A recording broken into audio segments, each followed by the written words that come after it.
Good morning बच्चों। समाज शास्त्र में हम अपना 5वां लेसन पढ़ रहे थे। हमारा 5वां लेसन है सामाजिक विषमता एवं बहिष्कार के स्वरूप। बच्चों, इसमें आज हम पढ़ेंगे अस्पृश्यता तथा अनुसूचित जातियों की समस्याएं। बच्चों, अनुसूचित जातियों की सामाजिक, आर्थिक, राजनीतिक एवं धार्मिक स्थिति अन्य जातियों से कहीं भिन्न होती है। इसका प्रमुख कारण भारतीय समाज में प्रचलित अस्पृश्यता की भावना रही है। बच्चों, अस्पृश्यता का मतलब होता है छुआछूत, जिसके कारण इन जातियों पर अनेक निर्योग्यताएं यानी कि निषेध लगाए गए तथा इन्हें जीवन की अधिकांश सुविधाओं से वंचित रखा गया था। अतः इन जातियों की सबसे प्रमुख समस्या आज भी अस्पृश्यता यानी कि छुआछूत है, जिसे सन 1955 में अस्पृश्यता अपराध अधिनियम द्वारा प्रतिबंधित तो कर दिया गया था, परंतु यह व्यवहार में आज भी ग्रामीण भारत में विद्यमान है। हम इसे संक्षेप में समझेंगे कि अनुसूचित जातियों की प्रमुख समस्याएं क्या हैं।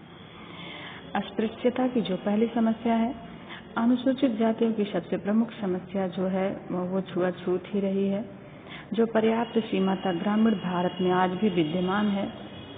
के.एन. शर्मा ने कहा है, अस्पृश्य जातियां वे हैं जिनके स्पर्श से अपवित्र हो जाए और उसे पवित्र होने के लिए कुछ क्रियाएं करनी पड़ती हैं।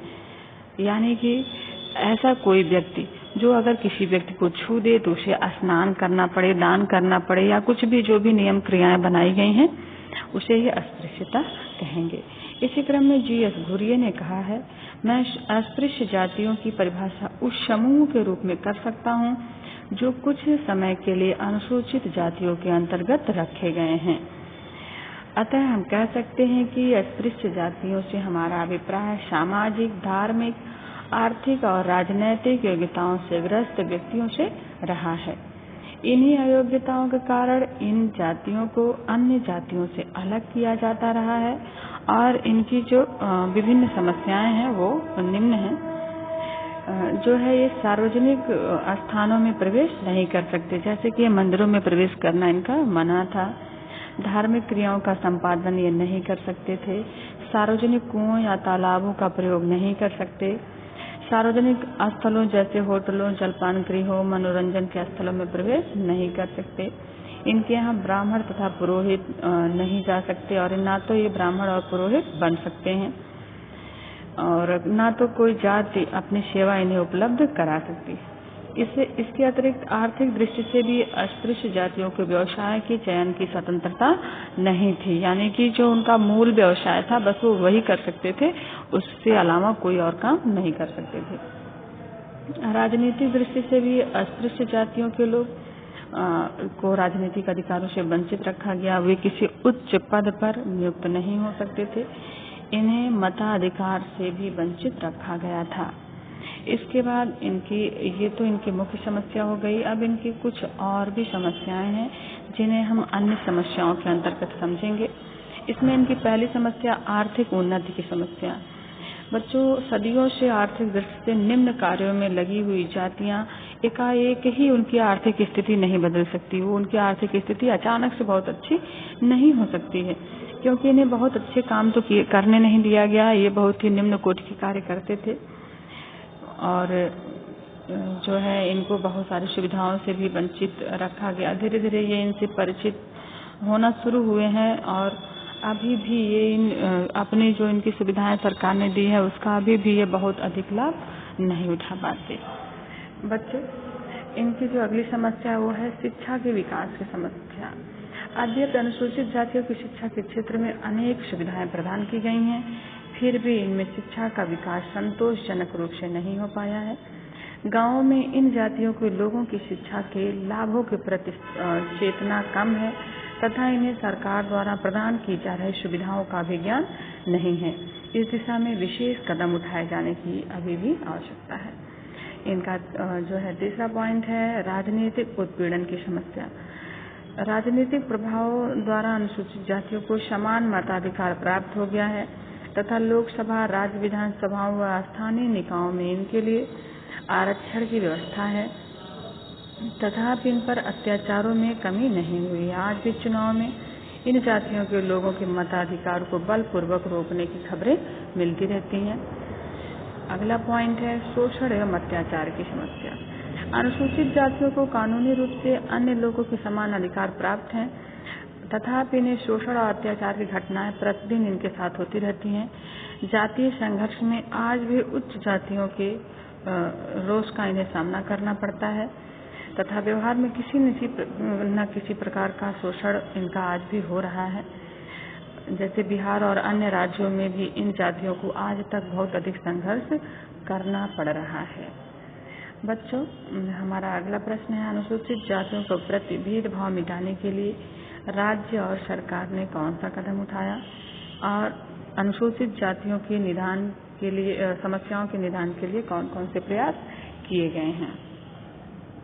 बच्चों, इसमें जो पहला प्रयास है वो है संवैधानिक प्रयास। भारतीय संविधान में अस्पृश्यता निवारण के लिए कई सारे प्रावधान रखे गए हैं। उदाहरण के लिए संविधान का अनुच्छेद 15 इस बात पर बल देता है कि किसी भी नागरिक के साथ धर्म, लिंग व जाति के आधार पर कोई भेदभाव नहीं किया जाएगा। दुकानों, होटलों व मनोरंजन स्थलों पर प्रवेश की समान सुविधाएं होंगी तथा सार्वजनिक कुओं, तालाबों, स्नान घाटों, सड़कों आदि के उपयोग की समान सुविधाएं होंगी। अनुच्छेद 16 के अनुसार राज्य के सभी नौकरियों में सभी व्यक्तियों को समान सुविधाएं और नियुक्तियों के समान अवसर प्रदान किए गए हैं।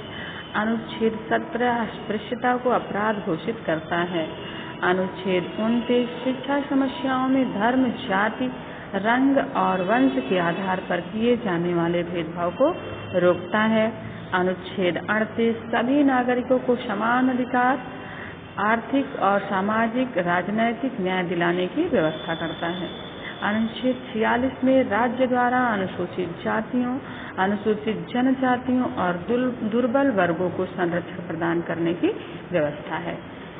इसमें सरकार द्वारा किया गया दूसरा प्रयास है अस्पृश्यता अपराध अधिनियम 1955। यह अधिनियम अस्पृश्यता को अपराध घोषित करता है और इसको मानने वाले या प्रोत्साहन देने वाले व्यक्ति को 6 मास का कारावास का दंड अथवा 500 रुपये जुर्माना या फिर दोनों सजाएं एक साथ देने की व्यवस्था है। इस अधिनियम द्वारा अस्पृश्य व्यक्तियों को सार्वजनिक धार्मिक स्थलों, सार्वजनिक दुकानों, जलाशयों, मनोरंजन गृहों और होटलों में बिना किसी भेदभाव के प्रवेश की स्वतंत्रता प्रदान की गई है और सार्वजनिक औषधालयों, शिक्षा संस्थानों और छात्रावासों में प्रवेश के लिए समान अवसर प्रदान किए गए हैं। अगला पॉइंट है राजनीतिक प्रयास। राजनीति द्वारा क्या क्या प्रयास किया गया। इसके अंतर्गत अनुसूचित जातियों को राजनीतिक अधिकार प्रदान करने तथा उन्हें मुख्य धारा से जोड़ने के लिए बहुत सारे प्रयास किए गए। इन प्रयासों में लोकसभा व राज्य विधानसभाओं के आरक्षित स्थानों के अतिरिक्त राजनीतिक अधिकारों और सुविधाओं में शिक्षा, स्वास्थ्य, आर्थिक जीवन, आवास, ऋणग्रस्तता आदि से संबंधित अनेक व्यवस्थाएं सम्मिलित हैं। आर्थिक अधिकार। अनुसूचित जातियों के आर्थिक विकास के लिए कृषि व उद्योग के क्षेत्र में सुविधाएं, भूमिहीनों को भूमि प्रशिक्षण सुविधाएं व अन्य रोजगार सुविधाएं प्रदान की गई हैं। नौकरी में आरक्षण की इस दिशा में एक महत्वपूर्ण प्रयास है। अगला पॉइंट है सरकारी नौकरियों में स्थान। सरकारी नौकरियों में केवल जातिगत भेदभाव को ही नहीं समाप्त किया गया, अपितु अनुसूचित जातियों और जनजातियों के लिए एक निश्चित प्रतिशत तक स्थान भी सुरक्षित रखे गए हैं। प्रतियोगी परीक्षाओं में भी इनके लिए सुरक्षित स्थान है। पदोन्नति व आयु सीमा में भी विशेष छूट और आरक्षण की सुविधाएं दी गई हैं। शिक्षा संबंधी सुविधाएं।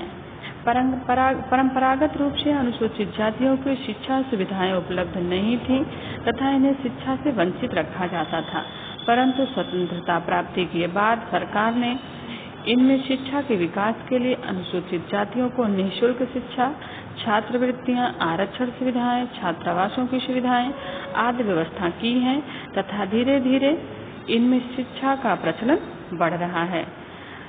अस्पृश्य जातियों द्वारा प्रयास। अनुसूचित जातियों ने अपने सामाजिक आर्थिक विकास के लिए भी अनेक प्रयास किए हैं। इनके अनेक संगठनों ने, जिसमें सत्यशोधक समाज, अखिल भारतीय दलित वर्ग, वर्ग संघ तथा हरिजन सेवक संघ आदि हैं। इनकी समस्याओं के समाधान करने तथा इनके विरुद्ध जनमत निर्माण करने में लगे हुए हैं। हमारा लास्ट पॉइंट है अन्य संगठनों द्वारा प्रयास। अस्पृश्यता निवारण एवं सामाजिक आर्थिक स्थिति में सुधार हेतु स्वयं अनुसूचित जातियों द्वारा ही प्रयास नहीं किए गए हैं, अपितु सवर्ण व हिंदू समाज सुधारक भी इस दिशा में निरंतर प्रयत्नशील रहे हैं। आर्य समाज, अरविंद समाज, रामकृष्ण मिशन, ईश्वर शरण सदन जैसी संस्थाओं ने गांधी जी व स्वामी विवेकानंद जैसे महापुरुषों के प्रयास द्वारा इस दिशा में महत्वपूर्ण कदम उठाया गया और ईसाई मिशनरियों ने भी अस्पृश्यता निवारण में महत्वपूर्ण योगदान दिया है। बच्चों, यहाँ पे हमारा ये टॉपिक खत्म होता है। इसके बाद हम पढ़ेंगे अन्य पिछड़े वर्ग की समस्याएं और अन्य पिछड़े वर्ग की अवधारणा के बारे में। धन्यवाद बच्चों।